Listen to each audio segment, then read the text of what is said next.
Bienvenue dans le monde merveilleux des contes et chansons.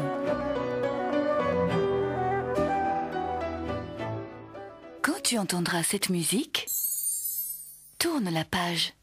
Je vais te raconter une histoire. Peau d'âne.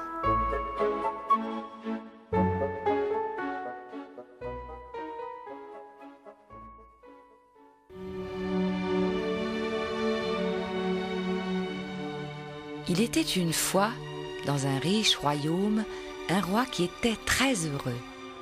Il était aimé de son peuple et ses voisins le respectaient.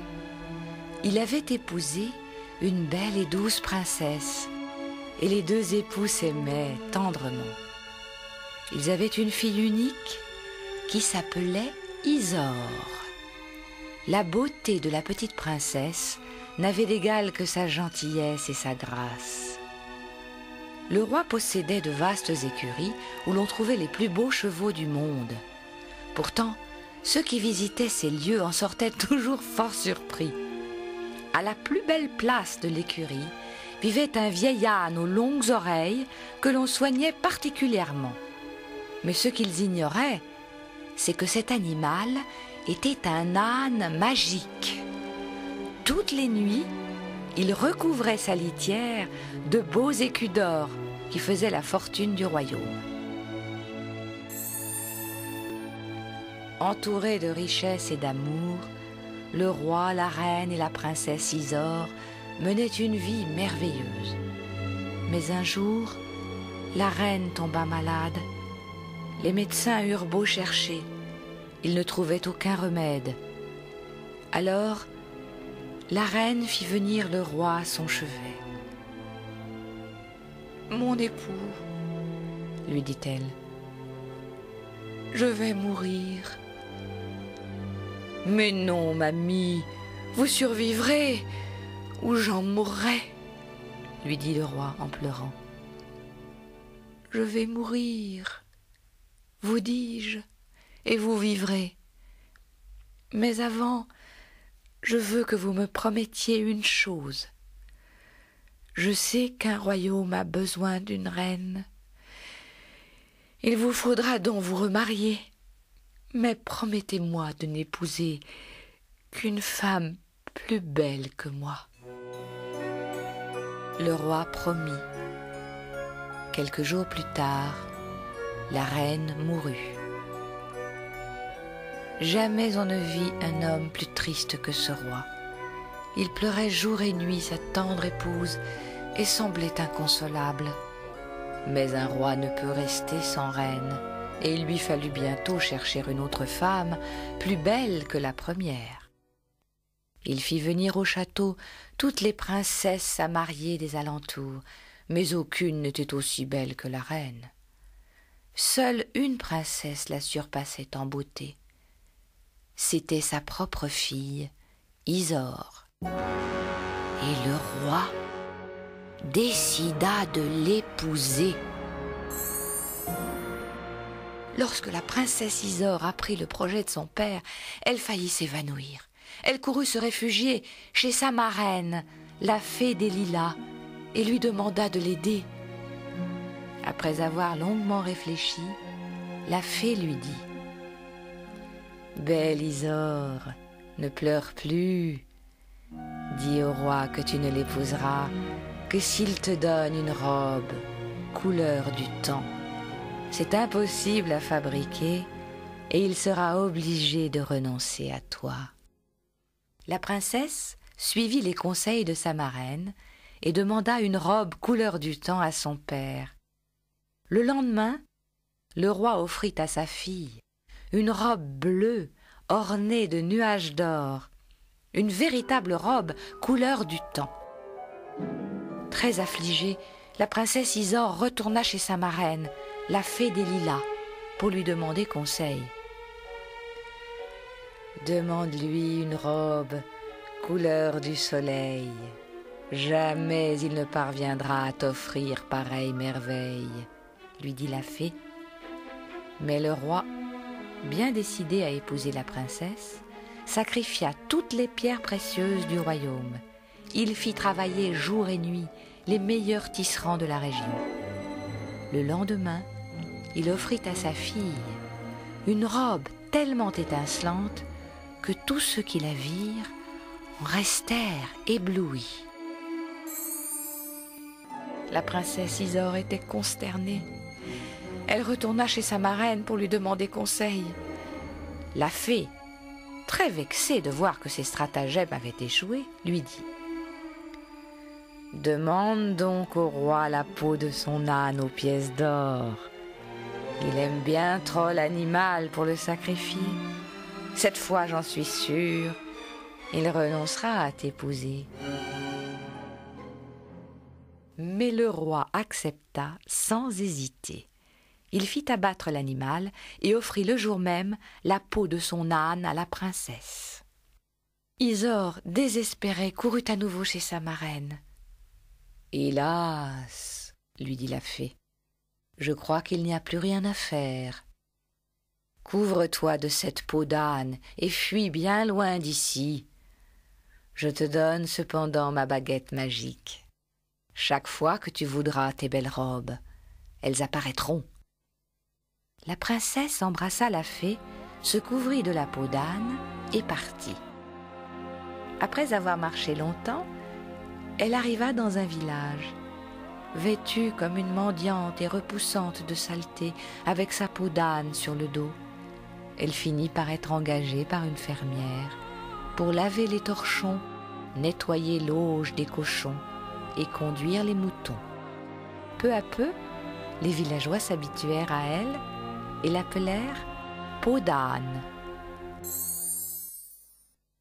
Les jours de fête, comme elle ne travaillait pas, peau d'âne s'enfermait dans sa cabane et enfilait l'une de ses belles robes. La petite pièce resplendissait de l'éclat des pierreries. Dans le miroir, Isor revoyait la belle princesse qu'elle avait toujours été. Mais jamais encore elle n'avait osé mettre la robe couleur du soleil. Elle brillait tellement qu'Isor avait peur que la fermière ne finisse par deviner son secret. Un jour, cependant, elle finit par se décider à enfiler la robe. Mais ce jour-là, le fils du roi de cette région passa devant sa cabane. Il revenait de la chasse et se sentait bien fatigué. Il décida de se reposer un instant et s'arrêta juste devant la porte de peau d'âne. Il venait à peine de s'asseoir qu'il aperçut une vive lumière qui passait sous la porte. Sa curiosité l'emporta et il ne put s'empêcher de regarder par le trou de la serrure. Ce qu'il vit alors le laissa sans voix. Jamais il n'avait imaginé qu'une aussi belle princesse, si richement vêtue, puisse exister. Des fleurs et des diamants ornaient ses beaux cheveux, et un tendre sourire empreint de tristesse éclairait son doux visage. Le prince tomba éperdument amoureux de la princesse Isor. Le prince courut à la ferme. « Qui habite dans la petite cabane qui se trouve au bord du chemin ?» demanda-t-il à la fermière. « Ma foi, c'est une souillon que j'ai engagée pour laver les torchons, nettoyer l'auge des cochons et conduire les moutons. On l'appelle peau d'âne, car elle porte sur le dos cette peau si crasseuse qu'elle dégoûte tout le monde. Elle est bien vilaine. Mais elle est si gentille et elle fait son travail avec tant de soin que je n'ai plus le cœur de la chasser, » répondit la fermière. Le prince rentra au château, persuadé qu'il avait rêvé. Mais il eut beau essayer 1000 fois de se raisonner, il ne cessait de penser au beau visage de la princesse de ses rêves. Désespéré et fou d'amour, le prince finit par tomber malade. Il n'osait parler à personne du mal qui le rongeait. On risquait de le croire fou. Jamais on n'avait vu un prince tomber amoureux d'une princesse qui n'existait pas et qu'il n'avait vue qu'en rêve. Les médecins passèrent des jours et des nuits entières à son chevet. mais il ne trouvait aucun remède pour le soulager. La reine, qui ne savait plus que faire pour sauver son fils, se rendit un jour dans sa chambre. « Je t'en prie, dis-moi quel est ce chagrin qui te fait tant souffrir. Demande-moi ce que tu veux et tu l'obtiendras, » supplia la reine. « Mère, je voudrais que Peau d'âne me fasse un gâteau. Cela adoucirait ma peine, » dit faiblement le prince. La reine fut très étonnée par cette demande, mais elle envoya immédiatement un messager chez Peau d'âne. Dès que Peau d'âne fut informée du désir du prince, elle comprit qu'il était amoureux d'elle. Elle l'avait aperçu tandis qu'il la regardait par le trou de la serrure. Elle s'enferma alors dans sa cabane, enleva sa peau d'âne, se lava, se coiffa et s'habilla. Puis elle se mit au travail. Elle mélangea de la farine, des œufs et du beurre bien frais. Tandis qu'elle pétrissait la pâte, l'une de ses bagues glissa de son doigt et tomba dans le gâteau. Dès que le gâteau fut prêt, on l'apporta au château. Le prince le mangea avec tant d'appétit qu'il faillit s'étrangler. C'est alors qu'il découvrit la bague dans l'un des morceaux.